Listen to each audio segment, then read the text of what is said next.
if you could give some kind of advice to people that are going through a challenging time, whatever that might look like for them, what would be, something that you wish maybe you would have known, or maybe you did know and it carried you through? Yeah. I just think that believing in yourself is so big. We think we put ourselves down, we self-talk, we say things to ourselves that we'd never say to good friends. Talk to yourself positively and believe in yourself that you can get through hard things and that today isn't going to last forever. That doesn't mean that all challenges end. I mean, it doesn't mean that everything you hope or wish would not exist is going to go away. Sometimes it's just learning how to be within them, with whatever that storm is, and being grateful and living in the moment and living in those happy times, because we do take for granted so much of it.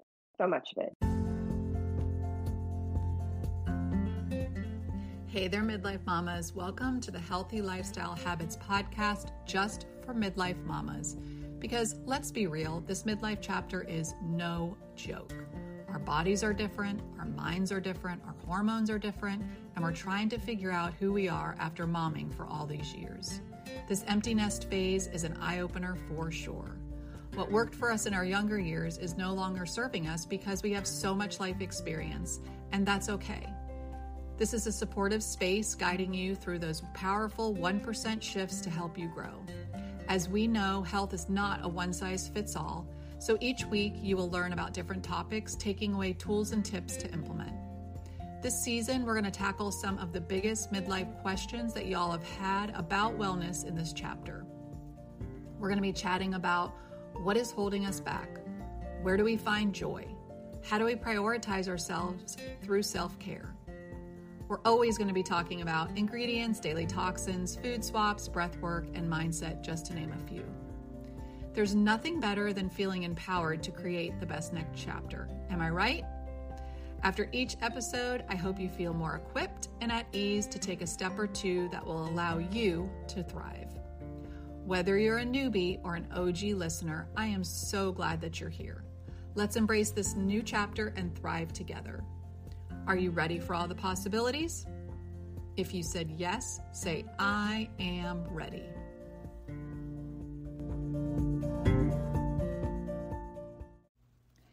Hey y'all, welcome back to today's episode. I'm super excited to be introducing you to a really good friend of mine, Stephanie. She has been an inspiration to me for over a decade. We met way back when in the early dance days, and I remember standing at the counter having conversations with her late at night, waiting for Ansley to be done with dance, and just really allowing her to pour her wisdom into me on motherhood and relationships and just so much. And so she's truly been an inspiration in my life, and I think she will be for you guys too. She definitely has had a transformative journey and it began when she was around 40, when she navigated a challenging divorce after being married for 19 years. But Steph has found love again with a wonderful partner, and we are super excited for her. Also, part of her transformative journey was when she was diagnosed with breast cancer, but she tackled it head on with courage and determination, emerging as a survivor. Today, Stephanie embraces the second half of her life with gratitude, happiness, and contentment, cherishing every moment alongside her amazing 24-year-old daughter and supportive husband. Her story serves as a testament to the strength of the human spirit and the power of perseverance and overcoming life's obstacles. I wanted to share her story today because we all go through challenges. We all go through dark times throughout our life, but she is such a defining example for me that with every dark moment, there is light that comes out of it, even if we don't know what that actually is going to look like at the time that the challenging moment is happening. So I hope today that you are able to walk away with feeling more inspired, walking away with some 1% shifts with your mindset mostly, but we also really dive into movement and, making our bodies feel our best in this midlife chapter. So let's meet Stephanie and let's see what we can take away. Hey guys, welcome back to the show. Like I said earlier, Stephanie is a good friend of mine. I am super excited for you guys to meet her because she has definitely been a light in my life. And I'm hoping that as you guys listen to this episode and walk away, you will be able to, make some 1% shifts and see the light that I see in her. So, hi, Stephanie. How are you? Oh, hi, how are you? I'm doing good. I just kind of want to start by having you tell the audience a little bit about your story, and then we'll kind of just go off from there. But I think it's important that people hear where you've been and where you've come from, and kind of your journey that you've taken because it's real life. Okay, well, sorry, I didn't know, don't know if I messed that up, but No, my it's good. phone was going crazy. Um, yeah, gosh, where does it start? So I got married really young, had a baby really young, lived 20, almost 20 years as a married mama and taking care of my family, and always had side jobs and things I did on the side. But my main focus and main job was being a stay-at-home mom. And when my daughter was in her senior year of high school, she had just turned 18. I found out that my life wasn't quite what I thought it was. And I went through a pretty bad divorce, quick divorce. I luckily made it very quick and was able to get out pretty quickly without too much opposition, and found myself at 40 years old, divorced, not really having a career per se. Like I said, I had taught infant swimming lessons for 15 years and things I really enjoyed doing, but just things that weren't honestly enough to support me. So yeah, on top of turning 40, which has its own things that come with it, I found myself with a whole new life. I had to find a job, find a career, find a job, find a house, get my daughter graduated from high school, and all the things. So it ended up being a huge blessing. I'm here today and living the happiest I think I've ever been, to be honest, because of going through such a hard time and huge trials. But as you know, I think most of us realize that's where we grow. That's where we become stronger is through the trials, not through the easy times, And I always say, really cherish and enjoy those easy times, because the hard comes, you don't stay. It's happiness isn't something you achieve and you get there and you're like, oh, I'm happy. And that's where I'm going to be for the rest of my life. It's I think just that's that. everything.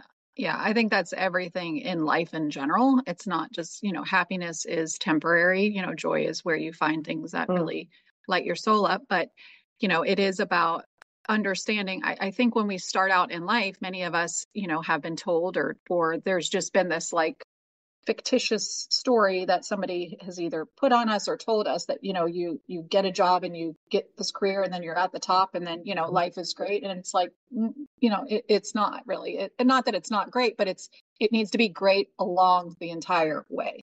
And I think yeah. that's where a lot of people just keep climbing the stuff without enjoying the moments.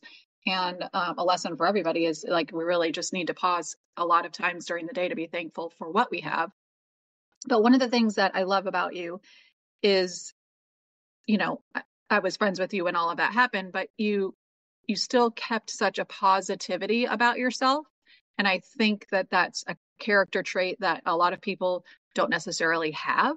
But it is one that, saw you through, right? And it allowed you to have, the experience of you took it and basically decided I am going to make better of it instead of Mm, just wallowing. I'm not saying you had all easy days, but seeing what could be, right? You were not somebody who yeah. just kind of rolled over. You were like, okay, this is what it is. I'm going to have my moment, but then I'm going to get up and I'm going to keep going because you do have yourself to take care of. You do have your daughter to take care of, and you landed in a great job, and you landed with a great husband. And, you can never, you never know what's ahead, right? Until you get there and then you look back and you're like, wow, that challenge that I Mm, went through really perpetuated me to where I really needed to be. And a lot yeah, of times, absolutely. people get taken out by these challenges, and it's part of life. And I think it's how you look at it and how you reframe it. And walking through that can be challenging when you don't have those tools. And that's not just divorce. It's Right. every challenging situation that you go through. And there's lots of them along your Yeah. journey. And so I, first of all, it's thank you for coming on and telling that part of your story, because I think that there are so many people out there that have to figure out who they are. And I Mm. think whether you are married or whether you're not married, when your kids do leave, and go live on their own or go to college, you're in a similar situation of like, who am I now? What do I do with Right. my Yeah. time? I've poured into my kids for so Mm. long. And, I kind of went through that a little bit earlier, because when Ansley stopped dancing, it was like, boom, life changed, Mm. right? And so I sort of had to pick up a little bit of the pieces, but that was really good for me because I needed to see that life existed beyond whatever my kids do. And so Yeah. that really helped me a little bit. The transition was still not easy when my first child went away, but I think I'm ready now, and I'm crying all the time, but I'm sure it'll be fine, because it is part of life, right? And it's exciting and it's great, but every challenge, does open a door for opportunity if you take that opportunity. And I think you took it, and you took it well. And I Mm. want people to know that, there is no easy way in life. It is just the way, and you just have to make it the best that you can. And so as you Absolutely. journeyed through and you started to create the better version of Stephanie, right? This different Mm. version of, not better, but just different version of Stephanie, what was that like for you? Like, did you do a lot of reframing to talk to yourself? Were you just confident enough to say, I'm just going to figure out a job? I mean, like, what was your process of going through all of that? Oh gosh. I mean, many things, but one of them is I mean, I am very type A. Like, what's the problem? What are we going to do to fix it? Let's write it out. How are we going to do it?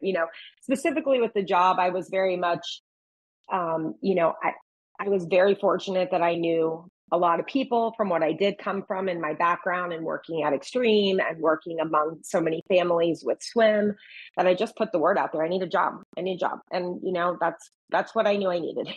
At that time I just needed a job. I needed to take one foot forward, and that kind of became my mantra with I have arrows and pointing forward. I just need to keep concentrating on moving forward. What's behind is behind. That happened. Yeah, it's terrible. Move on. Doesn't matter anymore. But I mean, there were lots of things. I laugh because I just started getting back into reading for fun because for years during this, I only read self-help books, and my friends would all make fun of me. And they're like, "Do you ever just read anything that's kind of fun?" I'm like, "No." Everything I read is something to teach me, something to help me, and that's just the time, the time period I was in. I'm getting back into more fun stuff now, which is cool. Um, But I but want to say though that that's really cool that you took that upon yourself, right? Like you didn't expect somebody to come along and dump information to you. You really yeah, took the bull by the horns and you started to research and find what worked for you. And I think yeah, that's the one thing that I love about what I do is everybody's bio individual. And so like what works for you isn't going to work for the next person. And there's not a one size fits anybody really. It's really navigating your own self because we all have stuff, right? We all have stuff from mm, growing up. We have stuff from our life experiences. We have stuff from all over the place, right? Things we hear, things that have just been put upon us. And when we get to a certain age, and it's around 40-ish, mm, between 40 and 50 and 60, it's like you start to like have to peel back the layers and like, who am I? Why am I like this?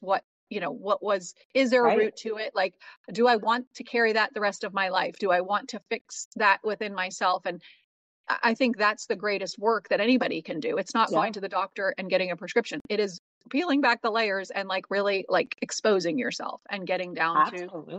to the root. And So finding who you are, yeah, who am I? Because you only know yourself in this particular lane, whatever that lane is. Like you're saying, yeah, just being a mom, being married, and for me, it was like, okay, I think I know who I am, and the root of who I am was and is the same. But sure. there were things I had not discovered about myself. I didn't know. You see this, I see this so much the statement, you don't know how strong you are until you have to be that strong. I mean, and that was the truth. I thought at first, where am I going to get the strength? How am I going to do this? I can't. What do I have? And then it was, okay, I can do this, and I think that even goes into the health and fitness part of it for me too. It ties in because before all of this, I've always been one that liked to work out. I've always belonged to a gym, but for me, the focus always was my weight. Mm-hmm. And do I weigh the right, are the numbers correct? Do I like the numbers? Oh, I maybe gained 5 pounds. I don't really like that. Or, it was all about that part of it for me and not about the strength of it. And I went through a few years after the divorce and the transition of getting back into being, full time in an office working, and everything kind of went to heck. Like, I don't have time for this. When am I supposed to do this? You get off at night, 5 o'clock, you think you deserve a glass of wine rather than working out. Then one day you realize, oh, the working out is what's going to keep me strong and healthy. And, it took me a bit to wrap my head around like a new schedule. This is how it is. I might not be able to go to the gym at 9 a.m. in the morning or 10 a.m. or whatever I think is right, but I might have to come home and work out at 5 o'clock in the afternoon. But once I changed that and shifted to that new schedule and created that new habit, I felt better than I ever had, and I realized that the working out was for my mental health so much more than my physical. I mean, yes, that comes with it and it's all part of it. But all of a sudden it's like, gosh, if I'm struggling, if I'm having a bad day, if something's happening, I go work out. Every time I feel better afterwards. It doesn't matter if my situation has changed or not outside of that workout, just working out and getting those endorphins and things released changes me and makes me be able to get the strength to do whatever it is that I need to do outside of there. Yeah, I think that's awesome. And I think, for people that are listening, lots of times in life, people have dips, and that's what I call them. It's just something happens in your life where there's a major shift, major change. And it doesn't even have to be so major, but just something comes along and wrecks your schedule, right? It wrecks what you knew. It wrecks what you think you're supposed to be doing. All the stories and the stuff you make up, right? It just takes you down and it wrecks it. Yeah. But the cool thing about it is, when you finally get back on, which takes everybody their own time and their own, reframing and transition and all of that, you remember how good you feel, right? And so if you ever dip again, you're going to get back up quicker because you're going to remember the whole situation. And you're going to remember, oh, okay, I did that already once. And that did not serve me very well. But then when I got back, I felt better. So now I'm going to maybe sit in the dip for less time. And then I'm going to get up and go again. And I think that's another thing. We have this mentality. It's all or nothing, right? It's like either it's got to go this certain way or it's not going to happen. And I just tell people, give yourself grace. If you only have 10 minutes, don't beat yourself up around the 10 minutes because then you're being counterintuitive. It's not going to work, right? Absolutely. Get out there and take those 10 minutes, sit in the sun. I mean, even if you're just walking in your yard, even if you just sit and just get sun, it's like do something to get out of what it is that you're in. And that's really, working out does set off those endorphins. It does get everything going, but it also just creates better energy, period. So if you don't have the space to like do a full workout, stretch, do something that's just going to change the environment in which your brain is focused in. And I want to say also, it's like when you got back to some of that working out and you started to feel a little better, everybody that I've ever spoken to that was born in the ages of, 80s, 70s, 80s, 90s, it's all about the number on the scale. And it's like, no, actually it's not, and we've been brainwashed into that, but it's really not it, because your number on the scale fluctuates depending on how much muscle you have. And it depends on how much, maybe fat you're holding. It doesn't matter. It's like the number is not a reflection of who and how you feel. And so it's like how you feel is really the winning part of it. And then the byproduct of all of that is your body's going to shift and it's going to morph and it's going to turn into a stronger human being. And then you're going to go through menopause. And guess what? Your body shifts again. And you could be doing all the things and still not look exactly. And it's like, okay, like God puts us through this for whatever reason.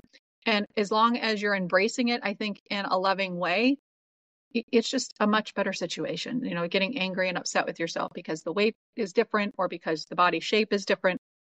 And I think as you get older and wiser and peel back those layers, the things are exposed, I think, a little bit Yeah, more. absolutely. Well, Absolutely. And you start caring less about what other people think, and you oh my start gosh, digging a little deeper into what you think. I know. I swear I'm not, because I'm going to tell you, because I do come before you in age, not motherhood, but in age. And you turn 50 and it's like, what? Watch out. Like, you don't care. It's just such a freeing. 40 was good. Like 40s were good. It was very transformative that whole decade. And I felt like, but like 49, I was like, I cannot wait to be 50. Like, I just was so excited to be 50. And now I know why, because it's like you just have this like shift once again, and yeah, so it's a lovely decade so far. I'm only, a year and a half in, but it's good. That's So, awesome. okay, when you're going through all of this, right? And you had to, remorph into this, different version of yourself.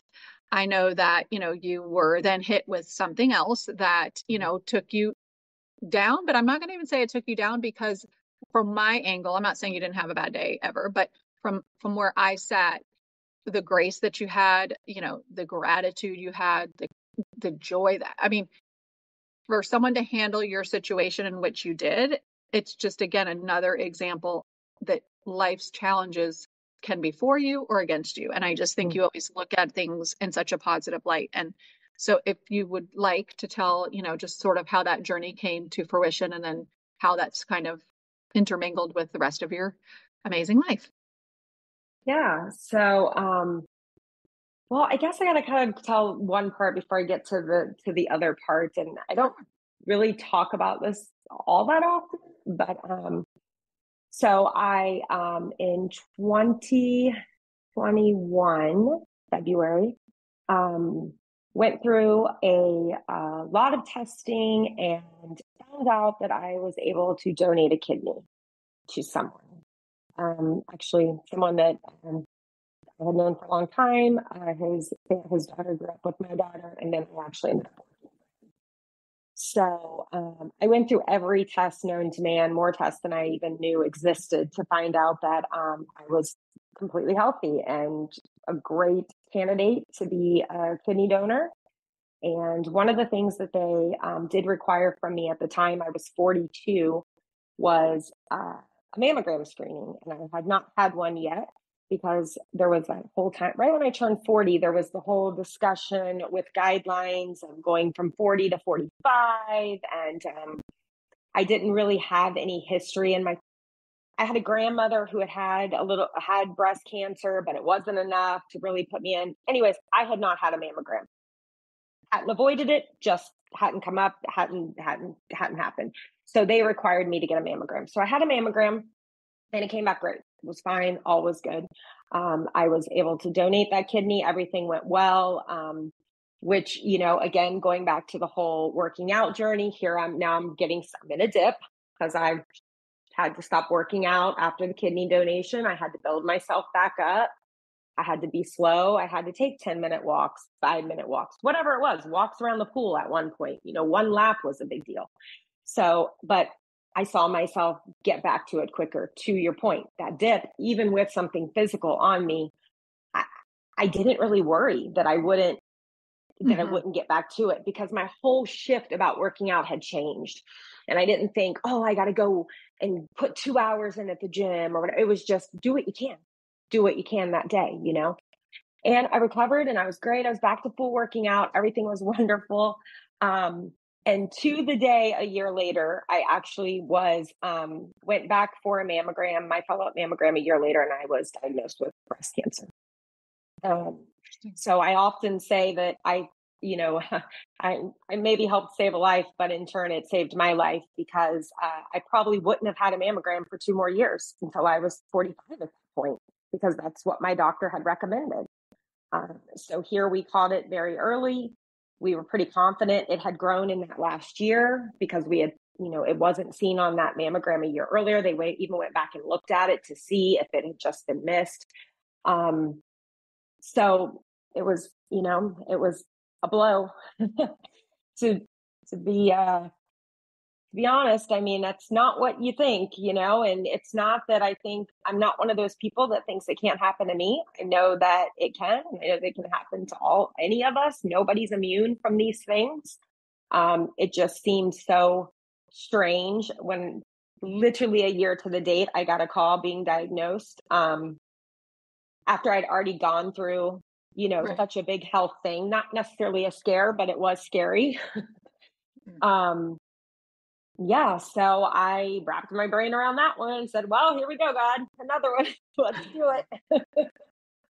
And I So, remember, yeah, go ahead. no, go ahead. You remember what? I was just going to say, I remember after I got that phone call, my then fiance came in and was, trying to console me. And I had to just kind of get myself together. And I looked at him and he said, what do you need? I said, I need you to take me to my good friend, Lisa.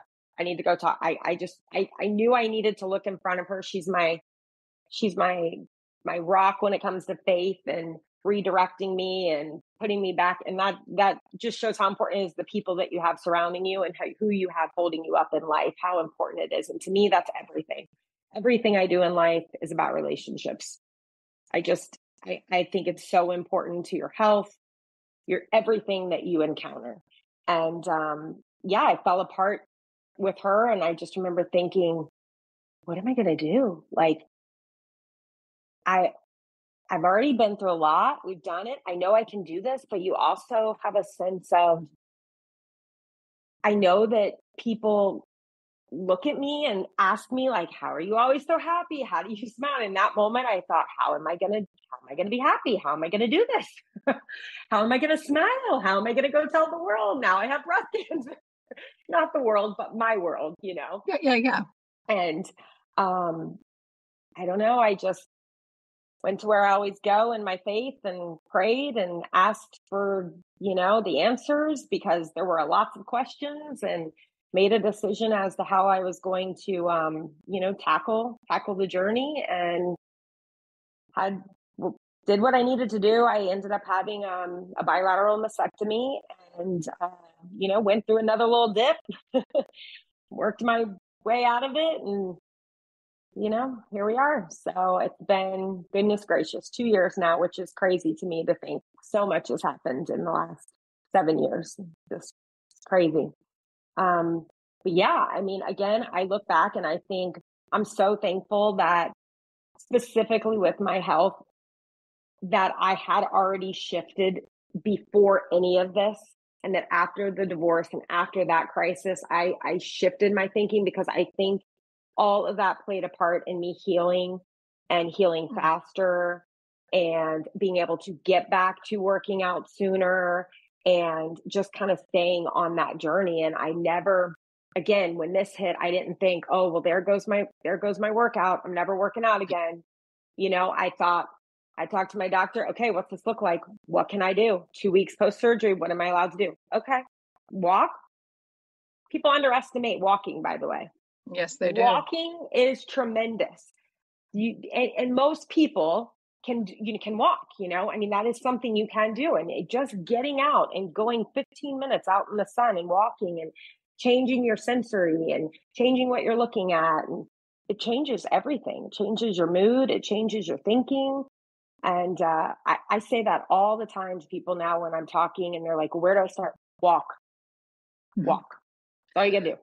It's like somewhere along the way, someone said walking isn't a form of movement, but it is a form of movement. And getting out in nature is a form of movement. Whether you are walking fast, slow, hiking, whatever it is, it's even sitting on a park bench, just getting out and connecting with nature is actual movement for not just physically like in your body, it's movement for your brain also. It's a connection that we just don't get through anything else. And it's sorely been lost over the years. And so, there's so much, I mean, I have goosebumps, but there's so much goodness to everything you just said. And first of all, you are the person that would do a transplant for somebody, because that's just who you are. And there are so many people that would be too afraid to do something like that. So I think, in life, when you say like you're people, I think you have a lot of people that think you're their people. because, they want to have good people in their life, and good people are hard to find sometimes. And, alongside of that journey, again, it's looking at that with a different lens. It's so good that you had that, because yes, you did help somebody else, but you also did help yourself, because that created that need to have one the following year. And I'm surprised they actually had you do that. So that's pretty cool. I mean, because it's not something you would think about when you're going in to, give somebody your kidney. Right. But so yeah, I mean, I think again, God always has a plan, right? There's always things are always dropped, even though we don't see what that might actually be until we're through it. But I just think, that was definitely a God thing. And so, I just said to Lex today, to your point, I was talking to her about something, and I said, I think it's so neat because, so many times, that things happen for a reason, but so many times we don't really get to see that to fruition. We just have to trust in that is the way it is, and that the puzzle does fit together. But then sometimes we get these really neat opportunities where we do get to see how the puzzle fits. And for me, that was such a defining moment. I'm like, God, why am I doing this? Why are you calling me to this? And I didn't know, the answer. Obviously, to help someone, yes, first and foremost, that was the reason. But why me? Why? Who am I? I don't know why I'm doing this, And and that you are a perfect match. That it works, that it all happens, Right. And then here this happens, and I'm like, oh, okay. God, this was all little moments, and even to the point of, I had never, honest to goodness, unless I have missed something when I was younger, I had never had like a stitch in my entire life. Like, I had never had a surgery, never anything until the kidney donation. And I'm like, thank God, because that prepared me for what I was going to go through a year later. And I think had that not happened and my first surgery been after breast cancer, I think that would have been so much bigger and so much scarier for me. Whereas I already had gone through something. I'm like, okay, I've done this.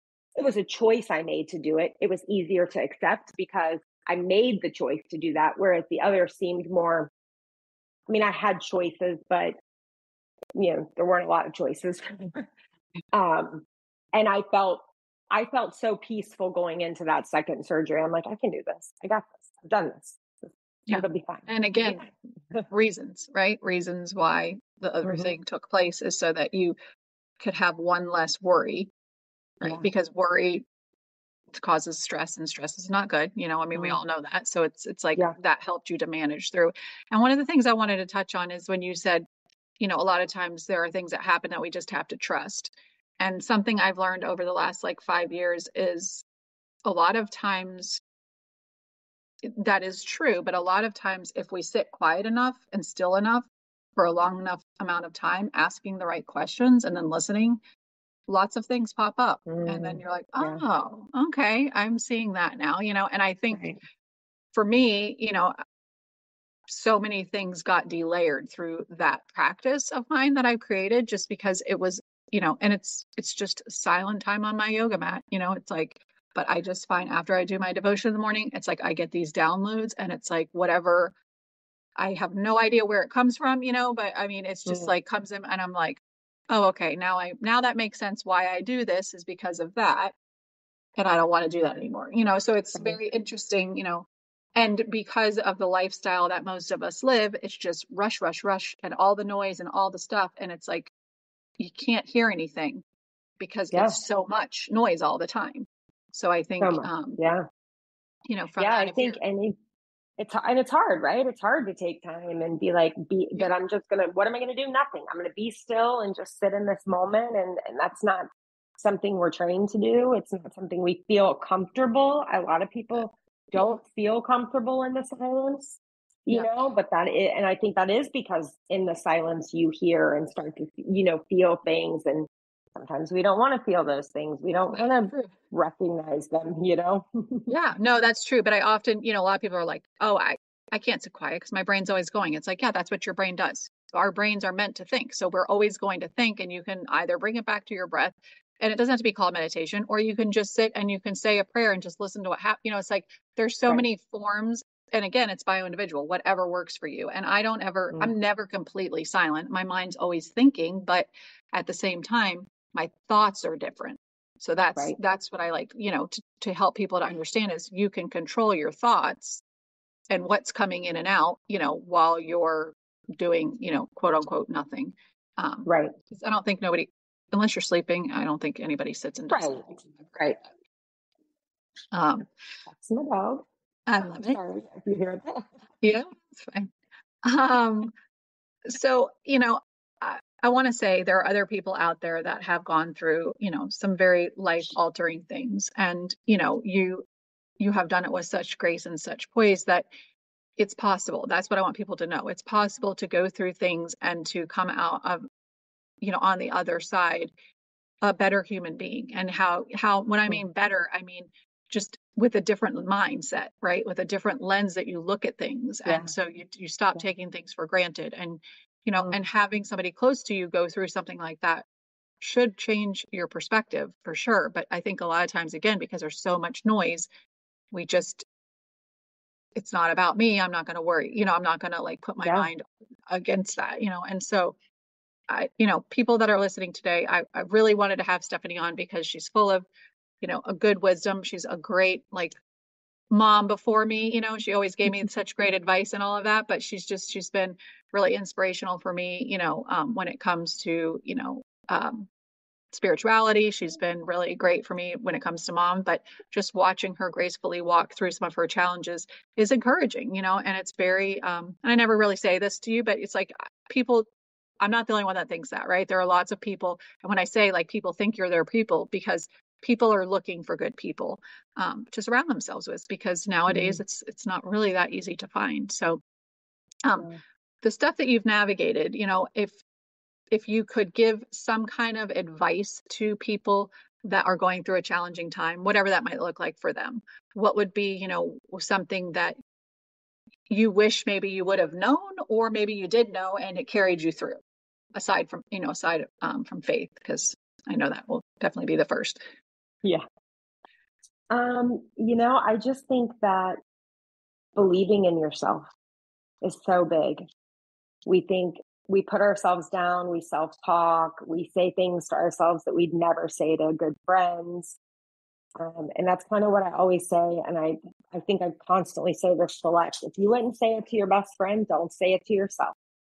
Yeah. Talk to yourself positively and believe in yourself that you can get through hard things and that today isn't going to last forever. Whatever that is, that doesn't mean that all challenges end. I mean, it doesn't mean that everything you hope or wish would not exist is going to go away, because that's not the case. Sometimes it's just learning how to be within with whatever that storm is. And there's no specific ending to what that storm is. And being grateful and living in the moment and living in those happy times, because we do take for granted so much of it. And, I think now I definitely think about the fact that you're not granted, you don't know if tomorrow's going to be here. You're not promised tomorrow. And I think my biggest thing is that I just want to do the best I can do today, that I don't have, you're always going to have some sort of regrets. I don't think you're going to ever, that they're not going to not exist, but minimizing them and taking the opportunities that you have, specifically with the people that you love, your people that are close to you and your family and your friends and the people that mean the most to you, and taking the time for them and having opportunities that have been given to you. I mean, that's really important to me. I think that my whole life, I've really been a relation person. I look back and I'm like, I don't know. It's just who I was. I've always been like that.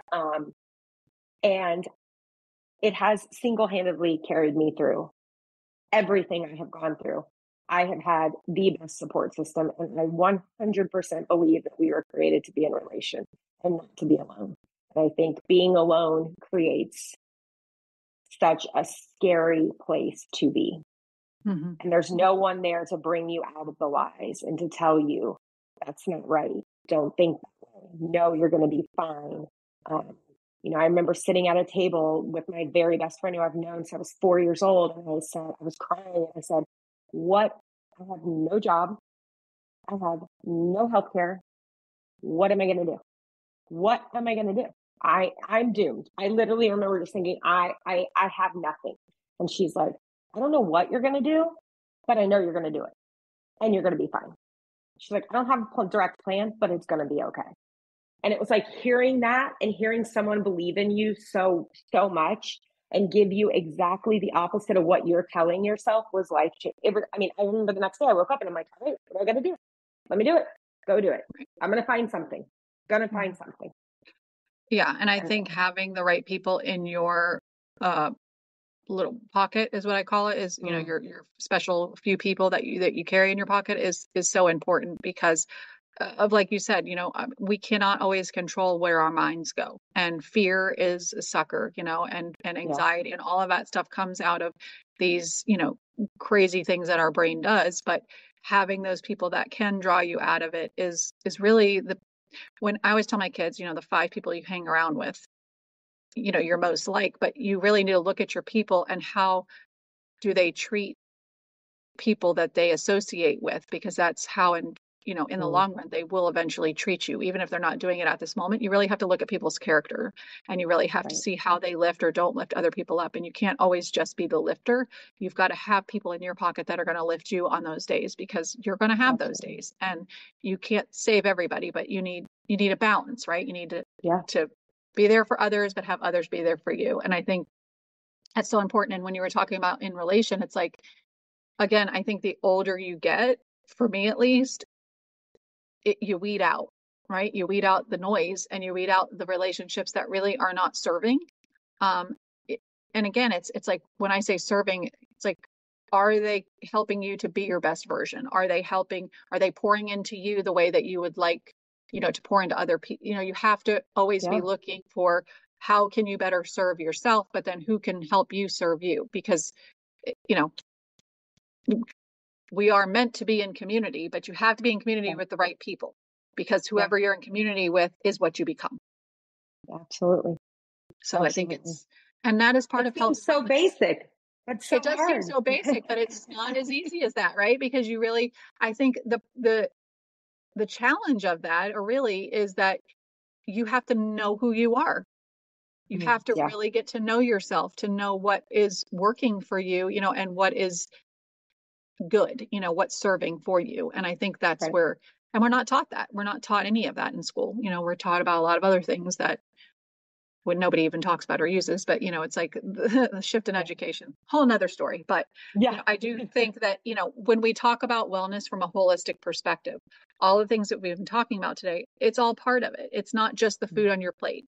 It's not just going to the gym 5 times a week. It's all the parts and pieces. If you have they call them primary foods and secondary, right? And so, like, if you're in a toxic relationship and you're just spinning out of control, you could eat lettuce all day long and you're not going to be healthy, and it's like, you got to know do you have joy in your life? Like, that's so important. Even you could be in your darkest day, but if you're somebody who knows where to find joy, you will find joy, and have the dark part, but to have the joy also. And so I just think it's looking for the light in those dark times. And that's what I think you have a great ability to do, which again, it's not a natural thing, but I think for you it is. And I appreciate that, from you, and you've been that for me, a lot through the years. And I was thinking, we've known each other for more than a decade, which is kind of crazy, because I was thinking Ansley just turned 18 and we've been at Extreme since she was 3, but I feel like I didn't really meet you until she got up a little bit older.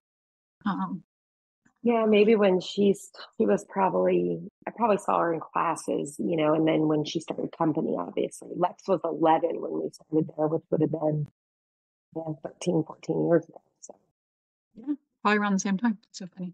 See, and look where we've all, we've grown so much in however many years in a lifetime, right? Yeah, so. Right. Well, Exactly. thank you for coming on and sharing your story, because I think, again, hearing from real people that have gone through real challenges and then come out the other side, I think is an inspiration and within itself to other people that are in a time right now that might be a Yeah. challenge. And so I just think hearing real stories from women, we have to keep lifting each other up. And I think that's one of the reasons why I started this podcast, is because health and wellness is not a one size fits all, but it encompasses all things. And so that's what on my show, I like to talk about all different things, because everybody's in a different spot in their life. And Yeah. I think hearing from other women is one way to bring you out of whatever it is that you're dealing with. So, but before we end, I like to ask everybody that have on for a couple of non-negotiables. So things that you've created over the years that have become a non-negotiable, so that when you wake up and you have your day, you have, the most vibrant health and wellness, for you in the stage that you're in. Yeah, absolutely. Well, my biggest non-negotiable is I am a faithful person, and just spending time in prayer and devotions each day is so important to me. Even if I'm away, wherever, if sometimes it's, right before I get to work or whenever that is, just having that one-on-one time to read some verses, talk to God, tell him where I'm at, thank him. I try to spend more time thanking him than asking for things. Um, because honestly, it it just feels better to focus on what you're thankful for. Because at the end of the day, even when there's a lot of things going pretty crappy, there's usually still a lot of things going well. Right. But And we tend to focus on the not well, and then yeah, that brings you back to the other side again. absolutely, absolutely. And I am an 8 hour a night girl. Sleep is non-negotiable for me. I do not stay up late. I do not. Yeah, everyone knows I need my eight. Sometimes it's more than 8 hours. I'm not gonna lie, but definitely 8 hours. Sleep has always been a big thing for me. It just affects my whole day. I do not get the sleep I need. I've never been one of those people that's like, oh, it's like 4 hours and you can. No, I cannot. Good That that you is, know that. yes, and recognizing your strengths and That's weaknesses, right. huge, huge. Um, but yeah, and I mean, a non-negotiable for me on most days is working out of some sort. Some days that's a 30-minute walk, some days it's a full workout, some days it's riding a bike, some days it's walking on the beach, whatever that is. Realizing that you can do it anywhere, on vacation, on a work trip, in a hotel, out on a street, whatever that is, and just taking, for me, it's a 30-minute mindset.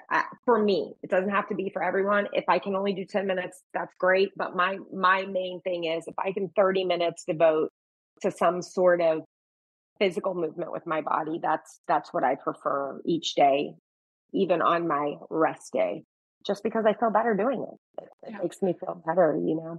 I like that that's the non-negotiable, like the 30-minute part, because I think a lot of people get caught up on, I'm gonna, move 3 times a week, but they have a specific way in which they think it has to happen. And I think that's a Mm, roadblock for a lot of people, especially when absolutely. they have a day job, especially when they travel, especially when their kids' stuff gets in the way. It's like there's a lot of things that can become excuses, but 30 minutes, 15 minutes, whatever you can fit in, Right. just having the time frame.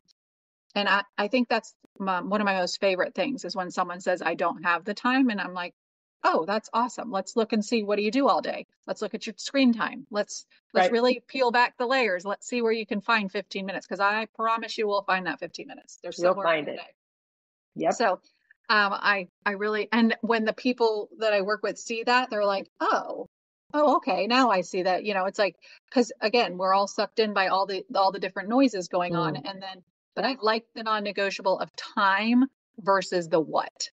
And then absolutely. that takes away the pressure of like, well, I have to be somewhere to do this thing Hmm. and not. And so I think that's a great takeaway from today's episode is, if you need a 1% shift for the week, it's shifting your mindset to how you're looking at movement, and maybe reframing it to a time frame versus how you're going to do it.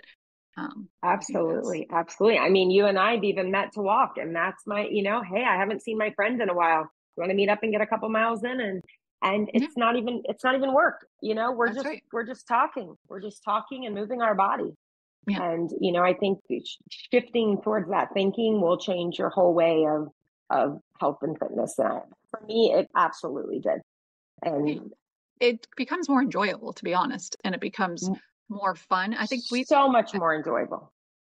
Like something happens. I don't know where the cutoff is in age, but it's like something happens where we go from like fun to work.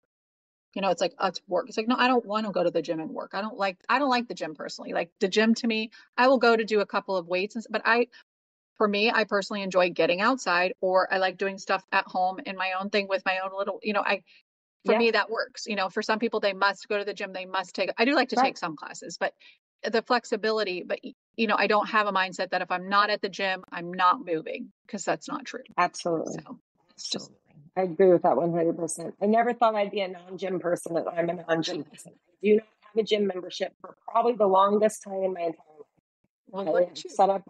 I've set up a personal room in the house. I have my things. I walk, I run, I'll pick up classes here and there. If friends invite me, let's do this, let's do that. But yeah, for the most part, like I have no excuses. It's all right here around me in my own environment, So, and what I found, and this kind of shifted during COVID, but what I found to be so great about that is I keep my mat in my office. And so like literally if I have 20 minutes between clients, I'll just get down and do something, it's like, or I'll just lay there and stretch or whatever, but it's like, because it's right there, but it's like, if I had to go to the gym, it never happened, so never happened. Cause you're like, I'm not going to spend 20 minutes to drive and only do 20 minutes, right. That doesn't make but sense. when it's right by you, you're like, oh, I have no excuse. I can do this. Yeah. Yeah, it's so true. Very true. So it's about changing your environment. Find what works for you. Exactly. 100%. That's it. Find what works for you, and whatever the roadblocks are, work around them. Figure out the way around them. Right. It's called no excuses. Sure. That's one thing we can control. So, well, thank you so much for coming on today and sharing not only your story, but your wise wisdom, like you always do, and just shining the light on the people that are listening, because I just know that people are going to be able to walk away this week with a different mindset and thinking in a different way, and allowing themselves to start to create the shifts that they need in their life to create the wellness that they desire. So thanks again for coming on, and I will talk to you guys soon. And for you guys listening, I will see you next week. Bye. Hey y'all, I hope that you enjoyed that episode. I absolutely loved having Stephanie on today, sharing her light with everybody. And a few of the takeaways that I wanted to mention was, as Stephanie journeyed through her divorce, career changes, and a breast cancer diagnosis, she really showed us that resilience, faith, and a positive outlook are crucial for overcoming life's challenges. Number 2, the importance of having a strong support system to lift you up and offer perspective during these hard times. We are all going to be faced with hard times. That's just part of life. And who we surround ourselves with is super important, because we're really not meant to live life alone. Relationships play a very critical role in our well-being. And so I ask you today to look at the people that lift you up and support you, and make sure that you have a good team of mamas, husbands, kids, whatever it is, that really are there for you to help to make sure that during those tough times, you see the light. And lastly, having the flexibility mindset in maintaining your health. And I think, Stephanie nailed it.